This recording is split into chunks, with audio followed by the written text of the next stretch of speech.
예수님이 십자가에 못 박혀 죽으셨을 때 제자들은 정말 예수님이 죽고 끝나는 줄 알았습니다.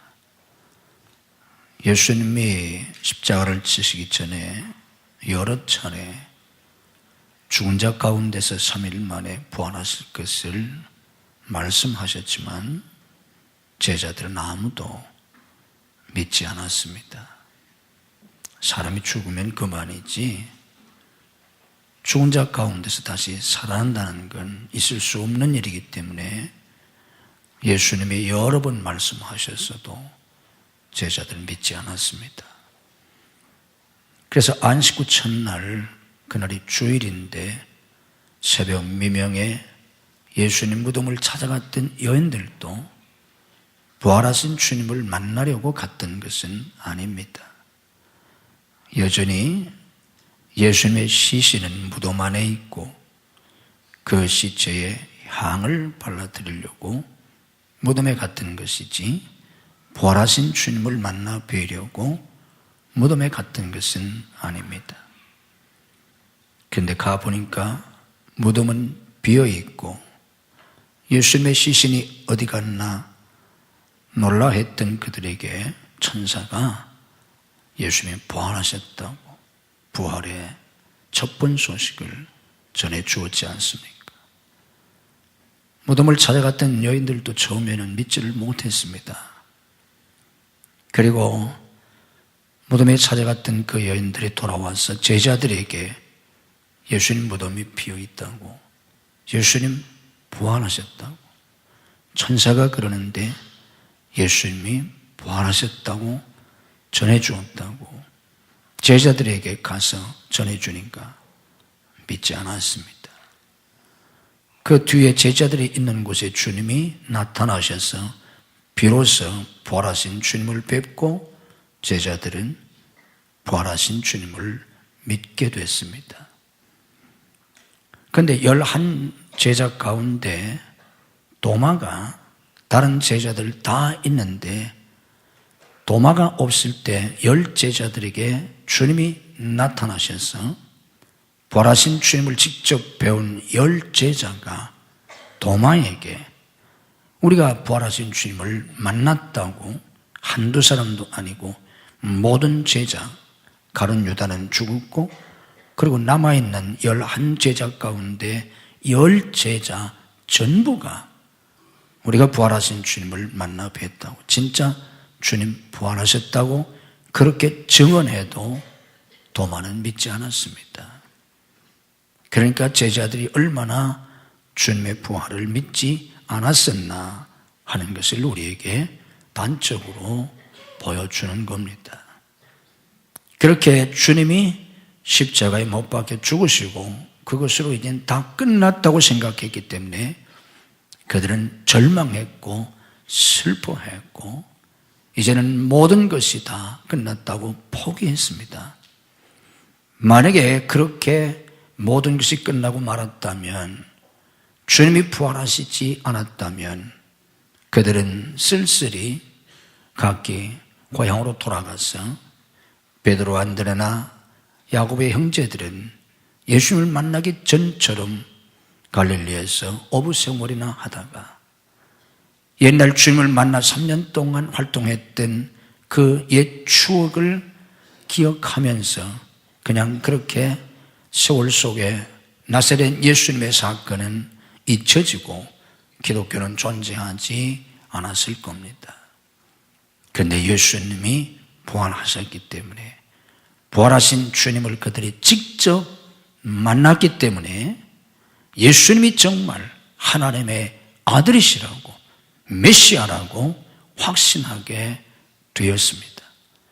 로마서 1장 4절 말씀 보면 예수께서 죽은 자 가운데서 부활하심으로 예수님이 하나님의 아들이심이 선포되었다고 말씀합니다. 거기 선포되었다는 말의 뜻은 확실하게 입증되었다는 뜻입니다. 예수님은 본래 그리스도로 메시아로 하나님의 아들로 이 세상에 오셨는데 본래 그런 분이시지만 예수님이 부활하심으로 예수님이 정말 메시아인가, 예수님이 정말 하나님의 아들이신가 의심했던 사람들도 부활하신 주님을 만나 뵙고 예수님의 부활을 통해서 그것을 확증하게 되었다 하는 뜻입니다. 그런 대표적인 사람이 바울 사도입니다. 바울 사도는 처음부터 사도가 아닙니다. 예수님의 직계 제자가 아닙니다. 초대교회 때에 사도들이 나가서, 예수님의 직계 제자들이 나가서 복음을 전할 때만 하더라도 바울은 예수 믿는 사람들을 핍박하던 사람입니다. 체포하고 잡아 죽이는데 앞장섰던 인물입니다. 그런 사울이 다메섹 도상에서 부활하신 예수님을 만나지 않습니까?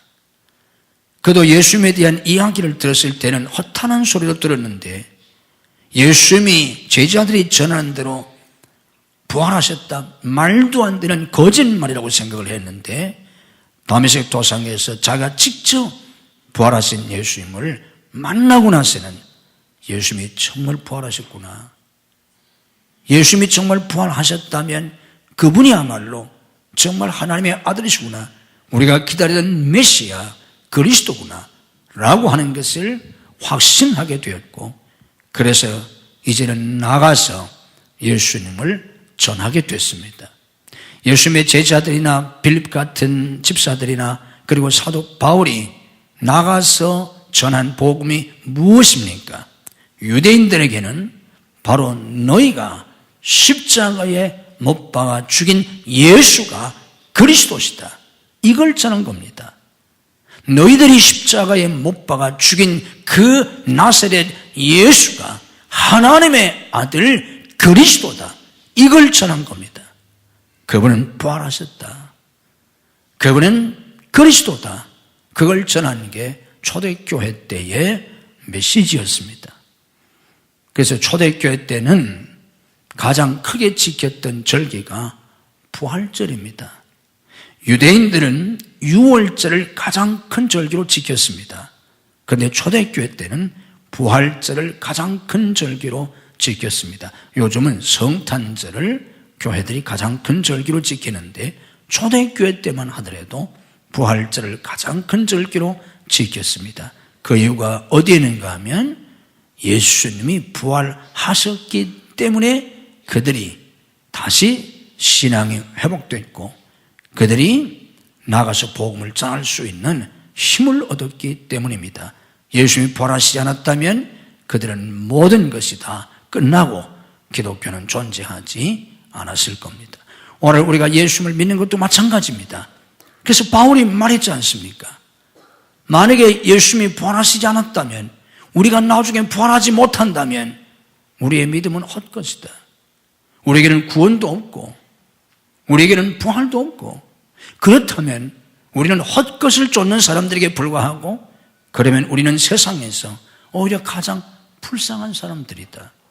예수님이 실제로 부활하시지도 않았는데 우리가 거짓에 속아서 그냥 예수를 믿는다든지, 그래서 우리가 나중에 영생도 없고 나중에 천국도 없고 나중에 우리가 부활하지 못한다면 오늘 예수 믿는 우리는 거짓에 속아서 한평생을 허비하는 사람들이고, 그렇다면 우리는 정말 세상 사람들보다도 더 불쌍한 사람들이다. 그러나 그렇지 않습니다. 왜 바울 사도가 예수님을 앞장서서 핍박하던 바울 사도가 로마에서 목이 잘려 순교하기까지 한평생 모진 박해와 고난을 당하면서 복음 전한 자로 살았습니까? 부활이 확실했기 때문입니다. 그 자신이 부활하신 그리스도를 만났기 때문입니다. 바울 사도 자신이 천국에 갔다 왔기 때문입니다. 그가 마지막 순교를 앞에 두고 확신에 찬 승리의 고백을 했지 않습니까? 내가 믿음을 지키고 사는 싸움을 싸우고 달려갈 길을 마쳤으니 이제는 나를 위해서 의의 면류관이 예비되어 있다. 그런 고백을 자신 있게 할 수 있었지 않습니까? 이 모든 것은 우리 주님이 부활하셨기 때문입니다. 주님이 부활하셔서 지금도 살아 계시기 때문입니다. 주님이 부활하셔서 지금 살아 계시지 않다면 우리가 어떻게 예배를 드립니까? 유교에는 예배가 없습니다. 지금 모르는 사람들이 제사를 지내니까 그게 무슨 유교에 무슨 예배로 오해할 수 있는데, 유교에는 제사가 없습니다. 예배가 없습니다. 본래는 제사도 없습니다. 공자님은 제사에 대해서 이런 반구도 하신 적이 없습니다. 공자의 글 어디에도 제사에 관한 걸 가르쳐 준 적이 없습니다. 그것은 후대의 사람들이 공자님의 가르침과 달리 자기들이 만들어낸 제도에 불과합니다. 공자를 누가 예배합니까? 왜 그렇습니까? 돌아가셨기 때문에. 돌아가신 분에게 어떻게 예배합니까? 우리가 지금 예수님이 죽으셨는데, 죽고 없는데 예배한다면 우리가 예수님을 찬양하는 걸 누가 듣습니까? 예수님이 죽으셨는데 죽은 자가 어떻게 듣습니까? 우리가 기도를 예수님께 해야 무슨 소용이 있습니까? 아무 의미가 없잖아요. 그런데 우리가 이렇게 나와서 예배를 드리는 것은 예수님이 부활하셔서 지금도 살아계시기 때문입니다. 아멘. 살아계셔서 우리의 예배를 받으십니다. 우리의 찬양을 예수님이 들으십니다. 우리의 기도를 들으십니다. 여러분이 지금 어떤 모습으로, 여러분이 지금 눈 하나 깜빡거리는 것도 예수님이 지금 다 보고 계십니다. 아멘. 살아계시니까. 아멘. 그래서 예배를 드립니다, 우리가. 여러분, 불교에 예배가 있습니까? 불교 예배 없습니다. 부처님 앞에 가서 절하는 게 예배로 하는데 그거는 착각입니다. 그거는 후대의 불교가 만들어낸 겁니다. 변질된 불교가. 불교에는 예배가 없어요. 불교를 창시한 시달타 죽었습니다. 죽고 끝났어요. 지금 시달타가 살아있습니까? 아니에요. 불교에는 명상만 있을 뿐이에요. 참선만 있을 뿐이에요. 석가모니 생전에도 그 자신도 예배하지 않았어요. 보리나무 밑에 가서 참선했잖아요. 도를 깨달으려고. 그러다가 깨달으니까 부처가 된 겁니다. 부처라는 그 말의 산스크리트의 뜻이 깨달은 자라는 뜻이에요. 불교에는 깨닫기 위해서 참선이 있을 뿐이에요. 예배가 없어요. 유교도 예배가 없어요. 제사는 후에 변질된 거예요. 유교에는 끊임없이 자기 자신을 갈고 닦는 수신, 수행만 있을 뿐이에요. 그런데 기독교는 예배가 있습니다. 주일마다 예배를 드립니다. 새벽마다 예배를 드립니다. 왜 그렇습니까? 예수님이 살아계시기 때문입니다. 살아계시기 때문에 그분께 예배를 드립니다. 그분이 오늘도 우리의 예배를 받으십니다. 아멘. 살아계시니까. 예수님이 살아계시지 않다면 우리가 드리는 이 모든 예배나 찬양이나 이 모든 것은 다 헛것에 불과합니다. 예수님이 부활하셔서 지금도 성령으로 임재하셔서 우리와 함께 하십니다. 아멘.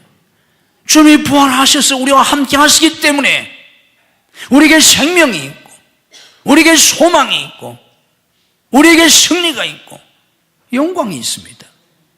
예수님 자신도 십자가에서 그렇게 처참하게 죽으시고 무덤에 장사되어서 그냥 그것으로 끝났다면 그분 자신도 죽고 말았는데 누구에게 생명을 줍니까? 죽은 자가 어떻게 생명을 줄 수 있습니까?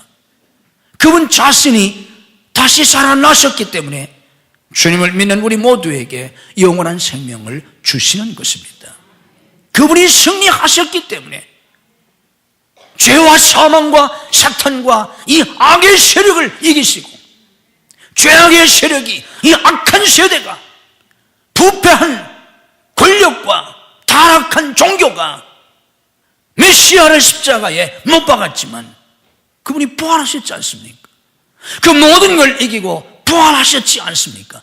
승리하셨지 않습니까? 그러니까 그분이 우리에게 승리를 주시는 거지, 그들도 비참하게 처참하게 참혹하게 죽음으로 끝났다면 누구에게 소망을 주겠습니까? 누구에게 이김을 줄 수 있습니까? 주님이 부활하셨기 때문에 우리에게 소망을 주시고 우리에게 이김을 주시는 것입니다. 기독교의 소망이 무엇입니까? 절망할 수밖에 없는 자리에서 소망을 가는 것입니다.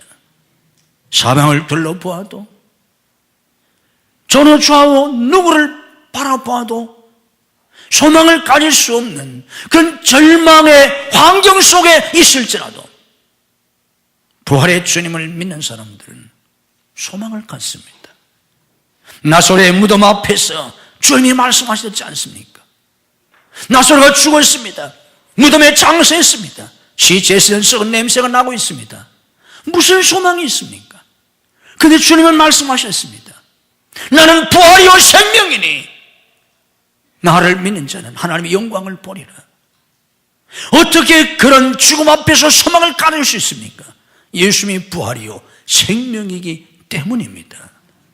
어떻게 홍해바다 앞에서 소망을 가질 수 있습니까? 어떻게 죽음의 자리에서 소망을 가질 수 있습니까? 부활하신 주님이 계시기 때문입니다. 내 삶의 처지가, 형편이, 환경이 어떠하든지 정말 인간적으로는 아무 소망이 없는, 이제는 죽었다고 절망할 수밖에 없는, 이제는 포기할 수밖에 없는 그런 처참한 환경 속에 있을지라도 부활의 주님을 믿는 사람들은 소망을 가질 수 있습니다. 모든 것을 이기고 승리하신 부활의 주님이 함께 하시기 때문입니다. 그 능력이 우리를 이기게 하십니다. 오늘 에베소서 1장에 나와 있는 본문의 얘기가 뭔가 하면 이 말씀은 바울의 첫 번째 기도 내용 중에 하나입니다. 에베소 교인들을 위해서, 에베소 교회를 위해서 기도한 바울의 기도가 에베소서에 2번 나와 있는데 첫 번째 기도 내용 중에 하나입니다. 바울의 첫 번째 기도 내용의 핵심은 깨달아야 한다는 것입니다. 그래서 깨달라고 기도합니다. 그 깨달아야 할 중요한 내용 중에 하나가 바로 지금도 너희 가운데서 역사하시는 하나님의 능력입니다. 지금도 너희 가운데서 역사하시는 그 하나님의 능력을 너희가 깨달아야 한다. 그 능력이 무슨 능력이냐? 바로 예수님을 죽은 자 가운데서 살리신 부활의 능력이라는 것입니다. 바울 사도는 에베소 교인들을 위해서 기도할 때마다 에베소 교인들이 이 능력을 깨닫게 해달라고 기도했던 것입니다. 예수님을 죽은 자 가운데서 살리신 그 하나님의 부활의 능력이 지금 너희에게 역사하고 있다는 이 사실을 깨닫게 해달라고 기도한 겁니다. 우리도 이걸 깨닫고 믿어야 합니다. 이 능력이 지금 나와 함께하고 있다는 것. 아멘. 예수님을 죽은 자 가운데서 살려주신 그 하나님의 능력이 지금 우리와 함께 하시기 때문에 우리도 승리하는 삶을 살 수 있습니다. 죄를 이길 수 있습니다. 세상엔 죄인 아닌 사람이 없습니다. 죄를 이길 수 있는 사람 아무도 없습니다. 부자라고 해서 죄를 덜 짓는 거 아닙니다. 가난한 자라고 해서 죄를 안 짓는 거 아닙니다. 공부를 많이 했다고 해서 죄를 안 짓는 거 아니에요. 그렇다고 무식한 사람은 죄 안 짓고 사는 것도 아니에요. 권력 있는 사람이 죄를 안 짓습니까? 아무 힘이 없으면 죄를 안 짓습니까? 아무 힘도 없는 사람도 많은 죄를 지을 수 있고 최고의 권력을 가져도 많은 죄를 짓습니다. 아무리 최고의 권력을 가졌을지라도 비리가 있고 부정이 있고 그렇지 않은 사람은 어디 있습니까? 다 죄를 짓습니다. 아무리 부자라고 할지라도 죄를 짓고 가난한 사람도 죄를 짓고 죄 안 짓는 사람이 없어요. 왜 그렇습니까? 죄를 이길 수 있는 힘이 없기 때문입니다. 세상 권력으로 죄를 안 지을 수 있습니까? 세상 권력으로 죄를 이길 수가 없습니다. 재물이 많으면 죄를 안 지을 수 있습니까? 세상 지식이 죄를 안 짓게 할 수 있습니까? 소용없습니다. 아무도 죄를 이기지 못합니다.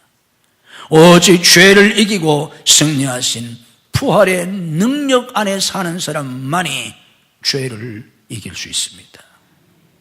우리가 죄를 안 지려고 아무리 노력하면 소용없어요. 죄를 안 지려고 노력하지 마세요. 소용없어요.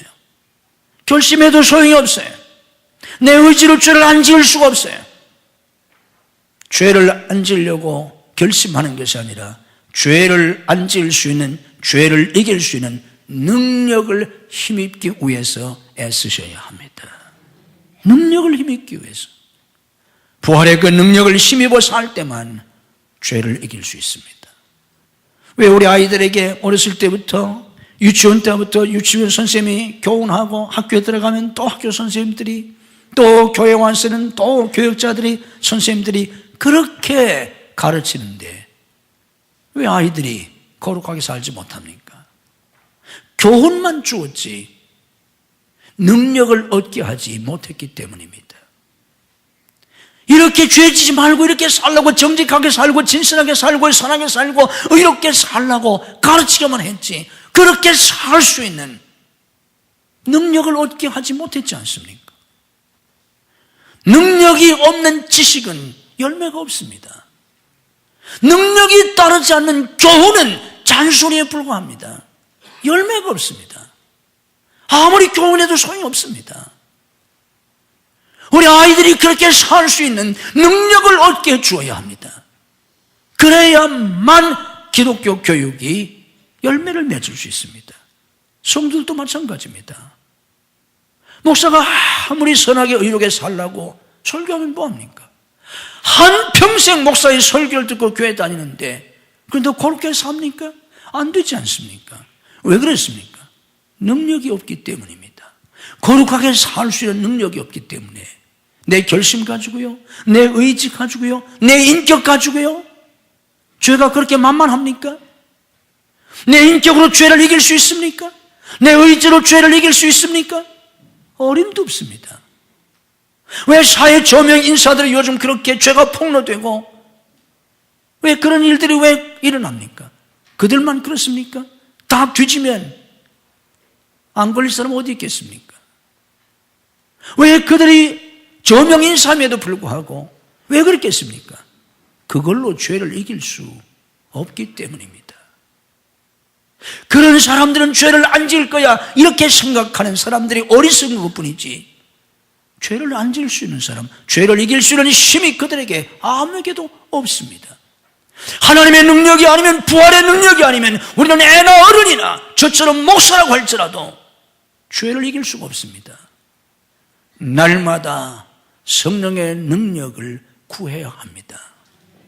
저도 새벽에 일어나서 눈만 뜨면 성령으로 충만하게 달라고, 성령께서 오늘 또 나를 다스려 달라고 매일 새벽 눈만 뜨면 기도합니다.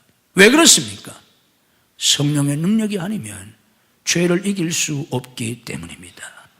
세상을 이길 수가 없습니다. 세상이 그렇게 만만합니까? 세상이 어떤 세상입니까? 죄악 세상입니다. 죄악으로 가득 찬 세상입니다. 세상이 그렇게 만만하지 않아요. 세상을 이길 수가 없어요. 우리 육신이 얼마나 연약합니까? 육신을 이길 수가 없어요. 육체의 욕망을 이길 수가 없어요. 부자가 아무리 많은 돈을 가지고 있을지라도 만족하지 않아요. 아무리 최고의 권력을 가지고 있어도 만족하지 않아요. 대통령 한 번 하면 만족합니까? 아니잖아요.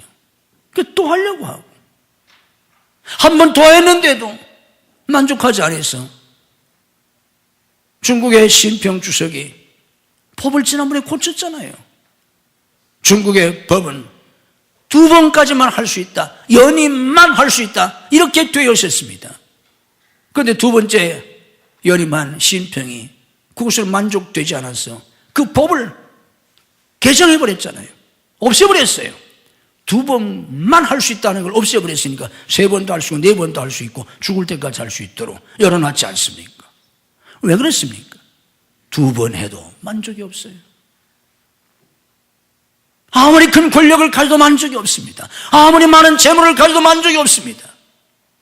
지식이 만족할 수 있을까요? 정말 한평생 공부만 하면 만족할 수 있을까요? 한평생 공부를 한다고 할지라도 뭘 얼마나 알겠습니까? 인간의 욕심은 그 무엇으로도 채워지지 않습니다. 만족할 수 없어요. 부활하신 그리스도의 생명과 우리 주님의 그 생명의 풍성함이 있을 때만 비로소 우리가 만족할 수 있습니다. 우리는 아주 위험한 세상에서 살고 있습니다. 연약한 육체를 가지고 도처에 위험한 일들이 많습니다. 환난이 많습니다. 재난이 많습니다. 사고가 많습니다. 어떻게 이런 속에서 특별히 남북이 분단되고 무슨 일이 생길지 한치 앞을 내다볼 수 없는 이 한반도에서 살아가고 있는, 그리고 주변의 강대국 속에서 역사 속에 많은 어려움 속에 살아왔던 우리가 어떻게 이 땅에서 평안을 들고 살 수 있겠습니까? 미사일이 날아오고 언제 핵무기가 터질지 모르는 이런 위험한 환경 속에 살아가고 있으면서 어떻게 평안을 누릴 수 있겠습니까? 그리스도인의 평안은 세상이 안전하기 때문에 누리는 평안이 아닙니다. 도저히 평안을 누릴 수 없는 그 속에서 평안을 누리며 사는 것입니다. 도저히 평안을 누릴 수 없는데 어떻게 그 속에서 평안을 누립니까? 부활하신 주님의 능력 안에 사는 사람만이 환경을 초월한 평안을 누립니다. 찬송가에도 있지 않습니까? 나의 마음속이 평안해, 나의 마음속이 늘 평안해. 왜? 걱정거리가 하나도 없어서, 두려울 게 하나도 없어서, 여기가 천국이기 때문에 나의 마음속이 늘 평안해. 이랬습니까? 아니지 않습니까? 나의 마음속에 늘 평안해, 평안해. 악한 죄의 파도가 많으나, 악한 죄가 많고 인생의 파도가 많고 내가 지금 풍랑이는 바다 한복판에 나뭇잎 같은 그런 배 안에 내가 있을지라도 그 안에서 누리는 평안이 그리스도인의 평안입니다. 무서운 폭풍과 몰아치고 산 같은 파도가 덮치려고 하고 곧 배는 파손될 위험 속에 있는데 어떻게 평안을 누립니까? 주님께서 제자들과 함께 배를 타고 가시다가 바로 그런 풍랑을 만났지 않습니까? 제자들이 죽는 줄 알고 두려워할 때 예수님께서 풍랑을 잔잔케 하시고 제자들을 책망하셨잖아요. 뭘 책망하셨습니까? 왜 두려워하느냐고, 왜 믿음이 없냐고, 믿음이 작은 자들이라고 책망하셨지 않습니까? 주님이 원하셨던 건 뭡니까? 너희들이 지금 이런 풍랑 가운데 있을지라도 평안을 누릴 수 있어야 한다는 겁니다. 다 죽게 생겼는데 어떻게 평안을 누립니까? 주님이 배 안에 계시기 때문에, 주님이 계시기 때문에. 아멘. 주님이 계시기 때문에. 내 육신적인 환경 형편은 도저히 평안을 누릴 수 없는데 내 안에 주님이 계시기 때문에. 우리 집안 형편이 지금 말이 아닌데, 그런데 주님이 우리 가정에 계시기 때문에, 아멘, 주님 안에서 평안을 누리는 것입니다. 이게 그리스도인의 평안입니다. 부활하신 주님께서 비로소, 부활하신 주님께서 부활하신 다음에 제자들을 만나고 비로소 너희는 온 천하에 다니며 만민에게 복음을 전하라고 하셨습니다. 너희는 가서 모든 족속을 제자 삼으라고 하셨습니다. 이 말씀을 우리 주님께서 부활하신 다음에 하셨다는 걸 우리가 유념할 필요가 있습니다. 왜 그렇습니까? 이 말씀을 하시기 전에 주님이 뭐라고 하셨습니까? 하늘과 땅의 모든 권세를 내게 주셨으니, 부활하신 주님께 하늘과 땅의 모든 권세가 있기 때문에 비로소 부활하신 다음에 이 말씀을 하셨어요. 그 제자들이 나가서 온 천하에 다니며 복음을 전할 수 있었던 건, 가서 모든 족속을 제자 삼을 수 있었던 것은 저 갈릴리에 무식하고 그 촌구석에서 고기나 잡아먹고 살던 그런 사람들이 온 천하에 다니면서 헬라 세계에 가서 로마 제국에 가서 로마의 심장부인 로마의 한복판에 가서 복음을 전할 수 있었던 건 주님이 부활하셨기 때문입니다. 부활하셨기 때문에 그 일을 할 수 있었고, 그래서 주님은 부활하신 다음에 그 명령을 하셨어요. 그러면서 말씀하셨지 않습니까? 내가 세상 끝날까지 너희와 항상 함께 있으리라. 어떻게 예수님이 세상 끝날까지 항상 함께 계실 수 있습니까? 부활하셨기 때문에. 무덤에 죽고 말았으면 어떻게 주님이 함께 하시겠습니까? 부활하셨기 때문에 세상 끝날까지 함께 하실 수 있었고, 그러니까 너희는 가서 온 세상 만민에게 복음을 전하라는 것입니다. 오순절 성령 받은 제자들 나가서 복음을 전했습니다. 무서운 로마 제국의 박해 속에서도 그들은 순교하면서 복음을 전했습니다. 결국은 어떻게 했습니까? 기독교를 로마의 국교로 만들지 않았습니까? 이 힘이 어디서 나왔습니까? 주님의 부활의 능력입니다. 우리는 우리의 힘으로 사명을 감당하는 것 아닙니다. 우리가 집사든 권사든 장로건 저처럼 목사건 우리가 무슨 직분을 받고 무슨 사명을 받았건 하나님의 일은 우리의 힘으로 할 수가 없습니다. 그 어떤 사명도 우리의 힘으로 감당할 수가 없습니다. 오직 하나님의 능력으로, 부활의 능력으로만 사명을 감당하는 것입니다. 우리는 날마다 이 능력을 힘입어야 합니다. 우리가 주님을 위해서 무엇을 하든 교회에서 무엇을 하든 아주 작은 일이라도 내 힘으로 하려고 하는 교만을 버리고 오만과 착각을 버리고 주님을 의지하고 기도해야 합니다. 끊임없이 주님을 의지하고 끊임없이 매일매일 순간순간마다, 정말 순간순간마다 나와 함께 하시고 내게 능력을 주시는 그 능력을 힘입어서 사명을 감당해야 합니다. 우리는 매일매일의 삶을 부활의 능력 안에서 살아야 합니다. 공부하는 학생은 주님의 부활의 능력을 힘입어서 공부해야 돼요. 자기 머리만 믿고 공부할 수 있습니까? 부활하신 주님의 능력을 힘입어서 공부해야 합니다. 직장생활하는 사람은 부활의 능력을 힘입어서 직장생활하고, 사업하는 사람은 부활의 능력을 힘입어서 사업해야 합니다.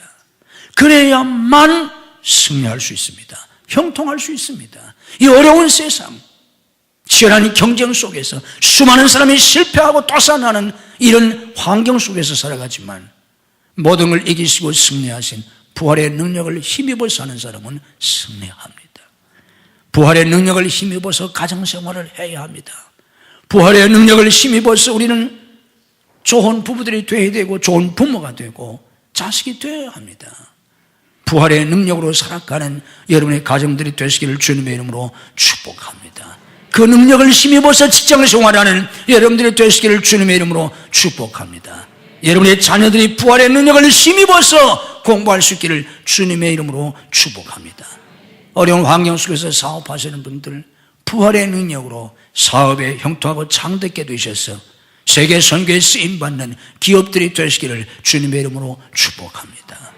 병들고 약한 육신을 가지고 힘들어하는 분들, 부활의 능력으로 새 힘을 얻으셔야 합니다. 지금 내 몸이 약하고 내 몸이 지금 내 마음대로 움직여지지 않고, 지금 정말 마음대로 식사도 할 수 없고 마음대로 잘 수도 없고 마음대로 행할 수도 없고 그런 연약함 속에, 질병 속에 있는 분들, 그러나 부활의 능력이 함께 하신다면 얼마든지 새 힘을 얻을 수 있습니다. 부활의 능력이 내 육체 가운데 역사할 때 내 연약한 몸이 새 힘을 얻어 일어날 수 있고, 청년 미문에서 베드로와 요한이 안진뱅에게 그렇게 말했지 않습니까? 은과 금은 내게 없지만은 내게 있는 것으로 내게 명하노니 일어나 걸어라고. 베드로가 어떻게 안진뱅이를 일으켜 세울 수 있었습니까? 부활의 능력이 함께하니까 청년 미문의 안진뱅이가 일어났지 않습니까? 오늘 이 부활의 능력이 질병 속에 있는 여러분들에게, 육체의 연약함으로 고생하는 여러분들에게 오늘 이 부활절을 지키면서 이 능력이 여러분에게 들어갈 수 있기를, 여러분에게 임하시기를 주님의 이름으로 축복합니다. 아멘 하셔야 합니다. 그 능력이 여러분의 육체 가운데 들어가면 얼마든지 육체가 새 힘을 얻을 수 있을 줄로 믿습니다. 나는 확신합니다. 그 능력이 들어가면 치유될 수 있습니다. 얼마든지 치유될 수 있어요. 그 능력이 오늘 여러분에게 함께 하시기를 주님의 이름으로 축복합니다. 예수님을 죽은 자 가운데서 살려주신 하나님이 마지막 우리도 부활시켜 주십니다. 이것이 기독교의 아주 중요한 부활 사상입니다. 우리가 죽으면 땅에 묻든지 화장을 하든지 합니다. 또 사고를 당하면 시신조차 수습할 수가 없어요. 그래서 지금도 바다에서 그렇게 돌아가신 분들 시신 찾는 문제 때문에 지금 세월호만이 아니라 지금 다른 것도 그렇고 지금 굉장히 문제잖아요. 그러나 믿는 사람들은 바다에서 운명하든 하늘에서 운명을 하든 땅속에 묻히든 화장해서 불 속에서 사라지든 괜찮습니다. 염려할 거 없어요. 마지막 부활 때에 다 부활합니다. 다 부활합니다. 이게 기독교의 부활 사상이에요. 뭐 땅속에 묻었다고 없어지지 않습니까? 결국 없어져요. 물속에 들어갔다고 뭐 없어지지 않습니까? 땅속에 들어가도 물속에 들어가도 불 속에 들어가도 다 없어져요. 그러나 그걸로 끝이 아니에요. 부활합니다. 어떻게 부활합니까? 우리가 나이가 들고 늙으면 피부에 탄력이 없어지고 주름살이 생기고 더 늙으면 완전히 정말 흉한 모습이 되고 정말 육체가 다 힘이 빠져서 정상적인 작동을 하지 못하고 다 그러지 않습니까? 그래서 오래 사는 게 그게 다가 아니에요.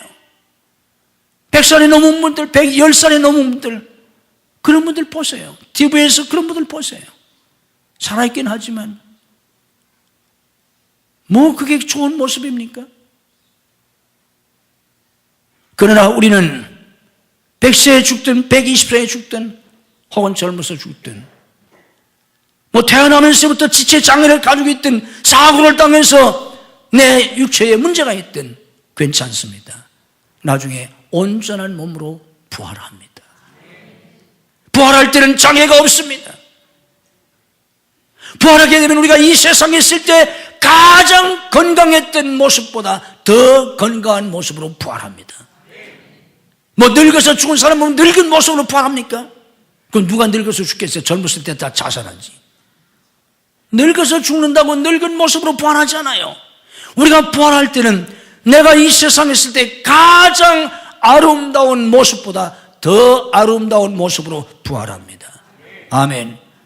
그래서 천사보다 더 영광스러운 모습으로 부활하는 것입니다. 그 영광에 부활의 소망이 있습니다. 바울 사도가 세상의 모든 부귀와 영화를 배설물처럼 버리고 왜 그 많은 고난과 박해와 순교를 당하면서 복음을 위해서 살았습니까?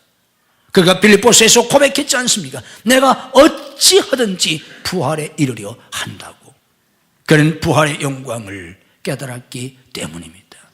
마지막 나팔 소리와 함께 모든 사람이 부활할 때 저와 여러분들이 정말 가장 아름답고 가장 건강하고 그래서 다시는 병들지도 않고 늙지도 않고 죽지도 않고 해함도 받지 않는 그런 영광의 몸으로 부활해서 저 천국에서 주님과 함께 영생복락을 누리셔야 합니다.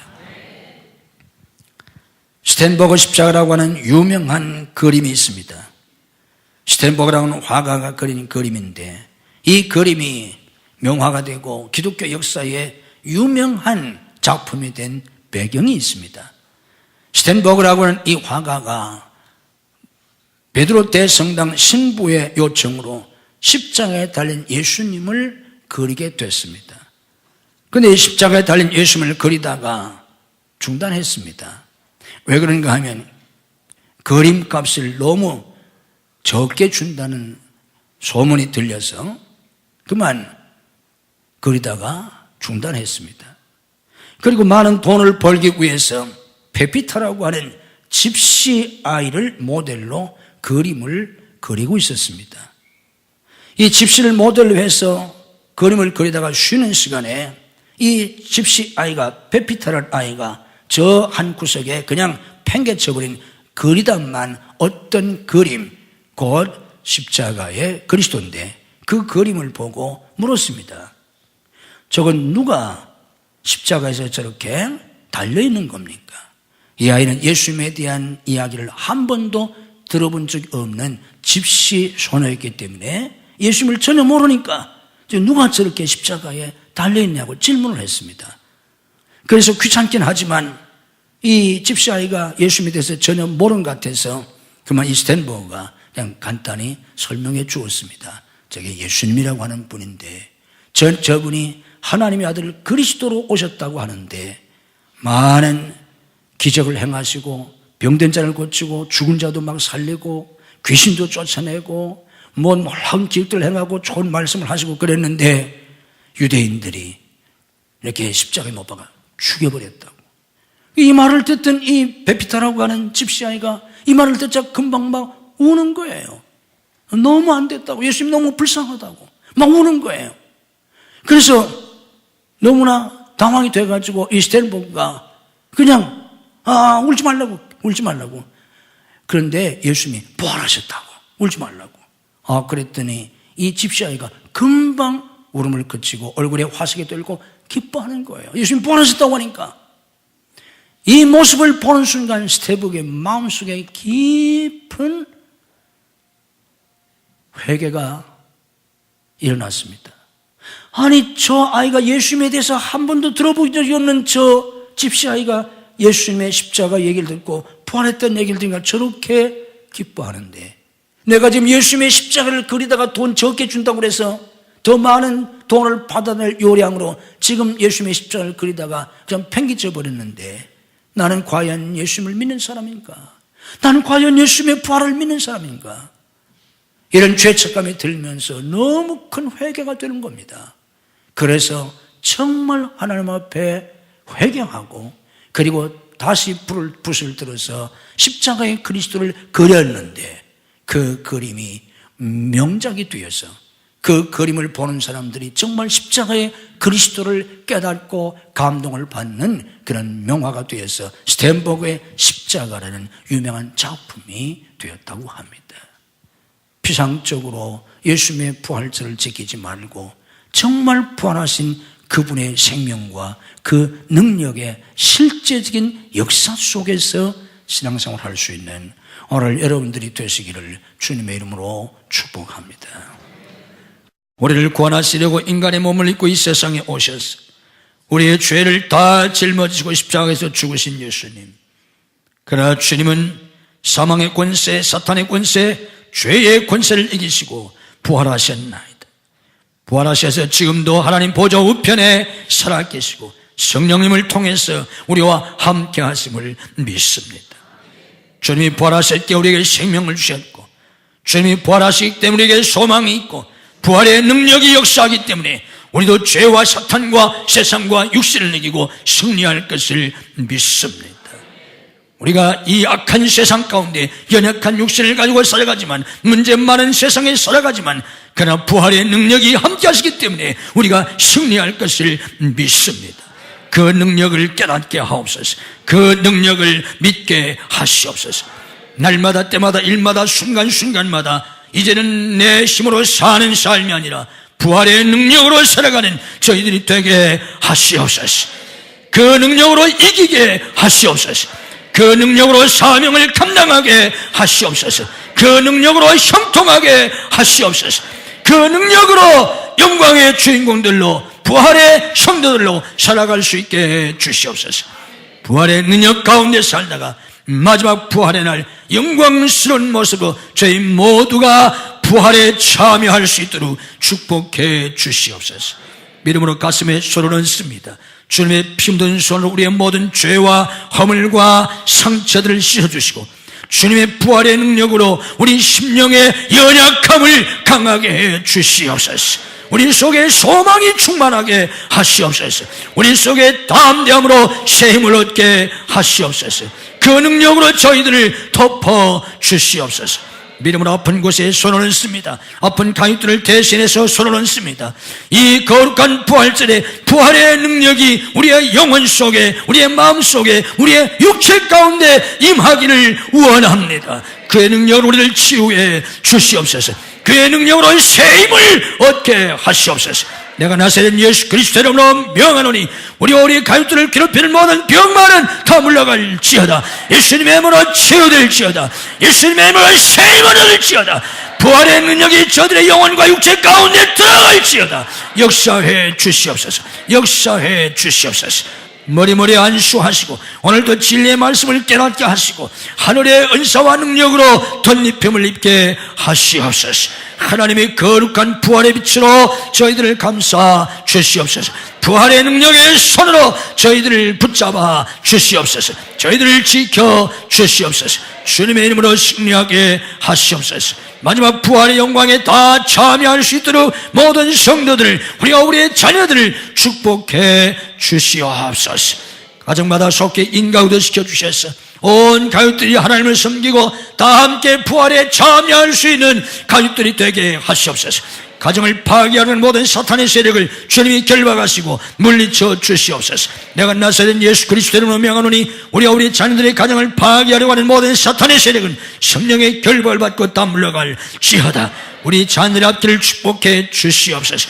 부활의 능력으로 승리하게 하시옵소서. 앞길을 열어주시옵소서. 학업의 문을 열어주시옵소서. 진학의 문을 여시고 유학의 문을 열어주시옵소서. 취업의 문을 여시고 사업의 문을 열어주시옵소서. 결혼의 문을 여시고 태의 문을 열어주시옵소서. 사역의 문을 열어주시옵소서. 예수님의 이름으로 예수님의 부활의 능력으로 우리 자녀들 앞길이 열릴지어다. 열릴지어다. 성도의 직장과 사업을 축복해 주옵소서. 부활의 능력으로 직장과 사업에 형통하고 창대케 되게 하시고 주와 복음을 해서 세계 선교에 쓰임받을 수 있게 해 주시옵소서. 부활절 아버지 앞에 나와 우리의 찬양을 드립니다. 우리의 시간을 드립니다. 몸을 드립니다. 우리의 마음을 드립니다. 우리의 물질을 드립니다. 우리의 예물을 받아 주시옵소서. 주님 앞에 11조를 드립니다. 감성금, 선금, 구제권, 지원금, 해외 선전 건축원금을 드립니다. 주께서 이 모든 예물을 기뻐 받으시고 하늘과 땅의 풍성한 복으로 금수와 내세 복으로 자녀와 후손의 복으로 믿음의 명문가를 이루는 복으로 은혜와 복을 넘치게 부어 주시옵소서. 아버지 앞에 나와 예배드리는 모든 성도들을 부활의 은총으로 축복해 주옵소서. 믿음이 연약하여 주를 송사하지 못하는 성도들에게 주를 송사할 수 있는 믿음을 더하여 주시고 병상에는 손을 찾아가셔서 능력의 손으로 일으켜 주시옵소서. 줄타주 있는 성도들, 해외에 나가는 가족들, 군문에 나가는 아들들, 유학생들을 지키시고 축복해 주옵소서. 이 한 주간도 주님이 주시는 은혜와 축복이 넘치는 복된 한 주간이 되게 해 주옵소서. 예수님 이름으로 축복하며 기도하옵나이다. 아멘.